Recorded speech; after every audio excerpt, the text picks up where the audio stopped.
হবে। তাই বিশ্বনবী বলছেন, উম্মতেরি পাঁচটা জিনিসকে নিয়ামত মনে করো, পাঁচটা জিনিস আসার আগে।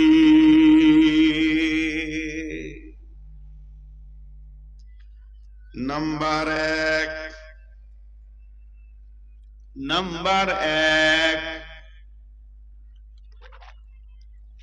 আল্লাহর নবী বলছেন, শাবাবাকা কাবলা হারামিকা, জওয়ানিকে নিয়ামত মনে করে নাও, যৌবনকে নিয়ামত মনে করে নাও। শরীরে যখন যৌন উত্তাল আসবে, এটা বড় নিয়ামত মনে করে নাও।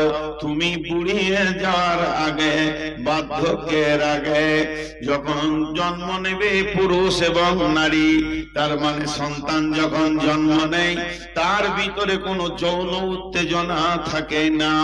আস্তে আস্তে ছেলেরা বড় হয়, মেয়েরাও বড় হয়। মেয়েদের 9 বছর ক্রস করলে, ছেলেদের 12-13 বছর ক্রস করলে অটোমেটিক আল্লাহর তরফ থেকে একটা নিয়ামত আছে, যার নাম হচ্ছে জওয়ানি, যৌন উত্তাল। আল্লাহর নবী বলছেন, এটা একটা নিয়ামত, এটাকে কদর করো, এটাকে গনিমত মনে করো। বার্ধক্যের আগে, যেদিন তোমাকে বার্ধক্য ধরে নেবে, এই জওয়ানি হাজার চেষ্টা করলেও আর ফিরে আসবে না। মাঝে একটা কথা আপনাদেরকে জিজ্ঞেস করব, এত লোক উঠছে কেন? জি ভাই, আস্তে আস্তে যেতেই আছে। নিশ্চয়ই কোন একটা কারণ আছে। আমি বিষয়টা কিন্তু আপনাদের কাছে খারাপ ধরিনি। এই বিষয়টা এবছর বাংলাদেশে একটা জায়গায় লোক উঠে না, আর আপনাদের এখানে এটাই কি অভ্যাস কি আল্লাহ জানে। আর দ্বিতীয় নম্বর হচ্ছে 12টা বেজে গেছে, আর 12টা বাজলে মানুষ উঠবে, এটাও একটা স্বাভাবিক আছে। আর এখন মানুষ সুগারের রোগী বেশি, যারা রাত জাগতে পারে না।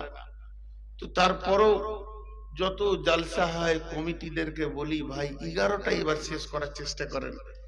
কাটিহার সব থেকে বেশি রাত জলসা হয়, ফজর পর্যন্ত হয়। ফজরের পরেও 2টো বক্তা থাকে ওদের, সকাল 8টা-10টা পর্যন্ত চলে। তারা এবছর সব 12টায় শেষ। আর বাংলাদেশে তো 10টায় শেষ হয়। ওরা একটা বক্তা রাখবে, 2টা রাখবে না। ইমাম সাহেব কিছুক্ষণ চালালো, মেন বক্তা উঠে গেল, বাকি যেগুলো নাম থাকে এলাকার ছেলে, মেন বক্তাটাই বাস 10টায় শেষ।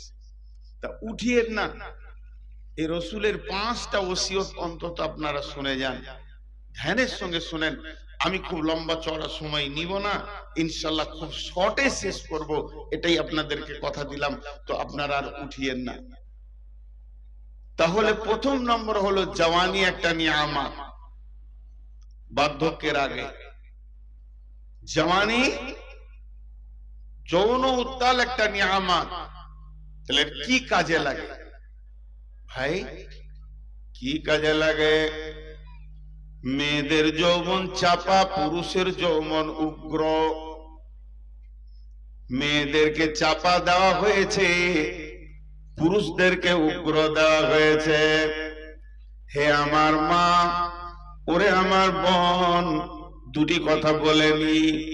আল্লাহ তাবারাক ওয়া তাআলা মেয়েদেরকে বলছেন, বিসমিল্লাহির রহমানির রহিম, ফাসসালিহাতুন কানিতাতুন হাফিজাতুল লিল গায়বি বিমা হাফিজাল্লাহ। ওরে আমার মা, 1 মিনিট শুধু আপনাদেরকে ওসিয়ত করছি, পুরুষেরা আপাতত স্টপ, আপনারা খালি শুনে যান, মা বোনেরা ধ্যানের সঙ্গে শুনবেন। বিশ্বন আল্লাহ তাবারাক ওয়া তাআলা সূরা নিসার মধ্যে বলছেন, ফাসসালিহাতুন কানিতাতুন হাফিজাতুন লিল গায়বি বিমা হাফিজাল্লাহ। তোমরা সালেহা হয়ে যাও। সালেহা কাকে বলা হয়? একটা মেয়ে সালেহা হবে, নামটা সালেহা লাগলে হবে না। মুফাসসিররা বলেন ওই মেয়েটি 4টা আমল করবে, 4টা আমলের ভিতরে যদি থাকে মেয়েটাকে সালেহা বলা যাবে। সাল্লাত খামসাহা, সামাত সাহরাহা, আহসানাত ফারজাহা, আতাত বালাহা। যে নারী পাঞ্জেগানা নামাজ পড়িবে, রমজানের রোজা কবু নাহি ছাড়িবে, নিজ ইজ্জতের রাখিবে খেয়াল, স্বামীর সেবা করে যাবে বাঁচতে যত কাল। এই 4টা আমলে মেয়েদেরকে সালেহা বলা যাবে। এরপরে হলো কানেতা। ও আমার মা, ওরে আমার বোন, কানেতা হতে হবে। কানেতা কাকে বলে? যারা অল্পে সন্তুষ্টি হয়ে যায়। এটা মেয়েদের একটা বড় গুণ। খবরদার বড় চাওয়া পাওয়া নিয়ে স্বামীর কাছে, আব্বার কাছে দাবি রাখবে না। হে মহিলা, তোমার যৌবন হলো চাপা, আর যৌবনের সঙ্গে মেন্টালিটি, মিজাজ এর সম্পর্ক থাকে। অতএব তুমি ধীর হবে, তুমি স্থির হবে, তোমার কাছে উত্তেজনা কিছু পাওয়া যাবে না। তাহলে তুমি কানেতা হবে। স্বামীর যেমন ইনকাম, তার উপরে তুমি সন্তুষ্ট চিত্তে দুনিয়া করবে।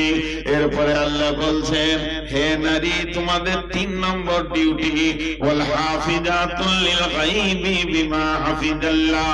তোমরা হিফাজতকারিনী হয়ে যাও, তোমাদের দ্বারা যেন খিয়ানতি না হয়। তোমাদের কাছে স্বামীর 3খানা সম্পদ রয়েছে। একটা হলো স্বামীর টাকা পয়সা, ধান চাল বাড়িতে রেখে স্বামী বিদেশে কাজে চলে গেছে, এটা তোমাকে আমানতদারি করতে হবে।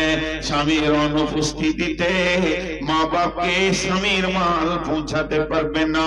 শুধু তাই নয়, এমন কি ভিখারিকে ভিক্ষা দেবে কিনা এটাও স্বামীর পারমিশন নিতে হবে। অতএব স্বামীর মালের হিফাজত করো। 2 নম্বর হচ্ছে তোমার মাথা থেকে পা পর্যন্ত এই দেহটা মহারানা দিয়ে স্বামী হালাল করে নিয়েছে। অতএব দেহটা তোমার নয়, এটা তোমার স্বামী, শুধু তোমার আমানতদারিতে রাখা আছে। তুমি জুড়াবে, তুমি আমানতদারি করবে। এই দেহ দিয়ে পৃথিবীর দ্বিতীয় পুরুষকে তুমি আনন্দ দিতে পারবে না। এমনকি হাসির ঝলকেও, শুধু দৈহিক মিলনে নাই, হাসির ঝলকেও বেগানা পুরুষকে তুমি আনন্দ দিতে পারবে না। এই দেহটা তোমাকে হিফাজত করতে হবে। আর 3 নম্বরে হলো স্বামী তোমার পেটে যে অমূল্য ধনটা দিয়েছে, এটাকে তুমি স্বামীর অনুপস্থিতিতে, স্বামীর বিবেচনার বাইরে, বিবেকের বাইরে অজান্তে ঔষধ খেয়ে নষ্ট করে দেবে না। আল্লাহ তাআলা বলছেন, তোমাদের কাজগুলো অনেক বহনকৃত কাজ। স্বামী বিদেশে থাকবে, দীর্ঘ লম্বা অপেক্ষায় থাকতে হবে। এর জন্য আমি আল্লাহ তোমাদেরকে চাপা যৌবন দিলাম, উগ্র যৌবন দিলাম না। আর আমার নবী বলছেন যে যৌবনটাকে তুমি নিয়ামত মনে করে নাও। যেদিন তুমি বার্ধক্যে চলে আসবে, তোমাকে বুড়ি বলা হবে এবং তোমাকে বুড়া বলা হবে। তোমাকে যেদিন জওয়ানির কাউন্টার থেকে বের করে বার্ধক্যের প্যান্ডেলে ভরে দেওয়া হবে, তুমি 1000 মাথা ঠুকলেও আর দ্বিতীয়বার জওয়ানি ফিরে পাবে না। এর জন্য মেয়েদেরকে চাপা যৌবন দেওয়া হয়েছে, আর ছেলেদেরকে দেওয়া হয়েছে উগ্র যৌবন। উগ্র যৌবন কেমন? আগুন, কয়লা হলো আগুনের খাবার, পেট্রোল হলো আগুনের খাবার। আগুন যখন পেট্রোলকে দেখে তো দপ করে ধরে নেয়, কিন্তু কয়লাকে দেখলে পাখা দিয়ে ধরাতে হয়। তো মেয়েদের যৌবন কয়লার মতো, তাদেরকে চেতনায় আসতে সময় লাগে, কিন্তু পুরুষের যৌবন পেট্রোলের মতো দপ করে ধরে নেয়। তবে কেন এদেরকে উগ্র যৌবন দেয়া হলো? এই জন্যই দেয়া হলো, যৌবনের সাথে মিজাজের সম্পর্ক আছে। পুরুষের ডিউটি গুলো দেখেন কেমন। বিসমিল্লাহির রহমানির রহিম, ওয়াল হাফিজুনা লিহুদুদিল্লাহ ওয়াবাশিরিল মুমিনিন, হে পৃথিবীর পুরুষের দল, আল্লাহ তোমাদেরকে কোরআনের সিকিউরিটি বানিয়েছে, অতএব তোমাদেরকে সৈন্যের কাজ করতে হবে। কোথায় ইসলাম ডুবে গেছে, কোথায় ইসলামের বিরুদ্ধে কথা চলছে, সেই জায়গায় তোমাকে সোচ্চার হতে হবে, তোমাকে দেশকে বাঁচাতে হবে, তোমাকে দেশকে বাঁচাতে হবে, দেশের জন্য তোমাকে সিকিউরিটি হতে হবে। অতএব তুমি চাপা যৌবন হলে কাজ চলবে না, তোমার অনেক দায়িত্ব থেকে গেছে। শুধু তাই নয়, আল্লাহ পুরুষের জন্য বলছেন, ফাইদা কুদিয়াতিস সালাতু ফান্তাসিরু ফিল আরদি ওয়াবতাগু মিন ফাদলিল্লাহ। যখন তোমার নামাজ পড়া হয়ে যাবে, তুমি জমিনে ছড়িয়ে যাও, গিয়ে তুমি রুজি তালাশ করো। বাড়িতে মা আছে, আব্বা আছে, ছেলে মেয়ে আছে, স্ত্রী আছে, লেখাপড়া আছে, তাদের জন্য তোমাকে ইনকামের ময়দানে বেরোতে হবে।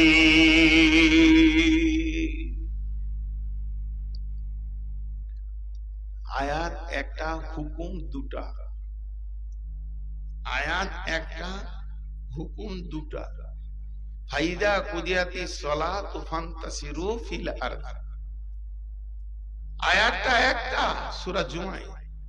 হুকুম দুটা লুকানো আছে। নামাজ পড়ো, রুজি তালাশ করো। নামাজ পড়া যেমন ফরজ, রুজি তালাশ করাও ফরজ।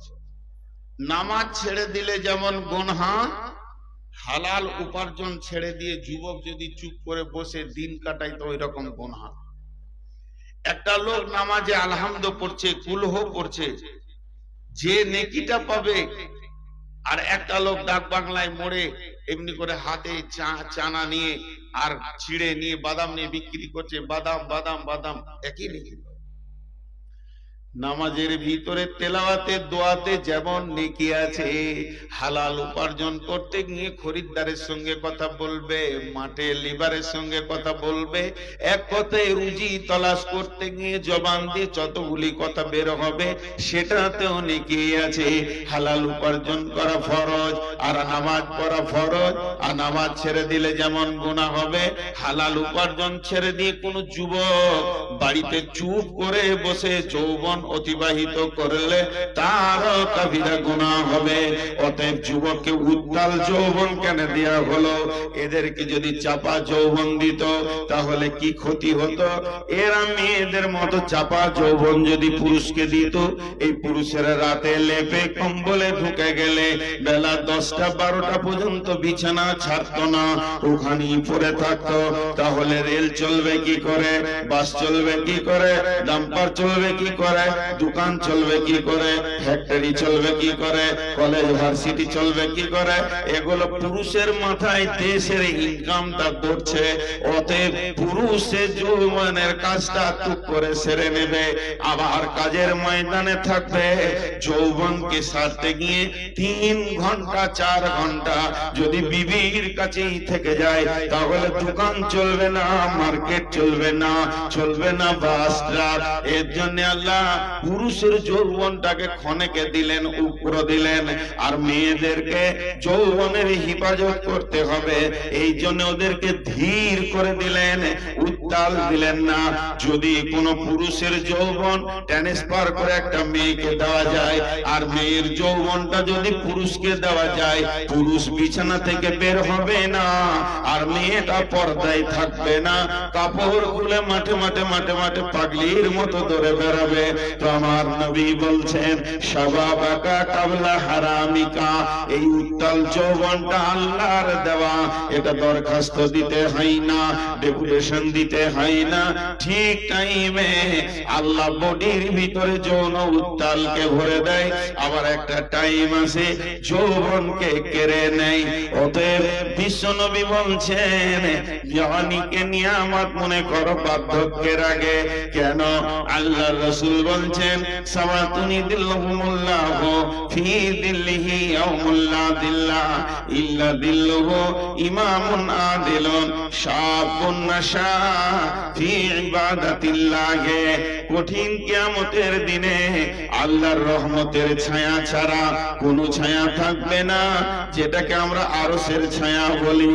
ওই ছায়াতে 7 শ্রেণীর লোক থাকবে, 7 রকম আমলের লোক ওই ছায়াতে বাস করবে। তার মধ্যে একটা হলো ওয়াশাবুন নাশা ফি ইবাদাতিল্লাহ। ওই যুবক, ওই যুবতী যে যৌবন কালটা আল্লাহর হুকুমে অতিবাহিত করেছে। অতএব যৌবন কাল এমন একটা নিয়ামত, এটাকে হিফাজত করতে হবে, আল্লাহ এবং রাসূলের হুকুমে চালাতে হবে।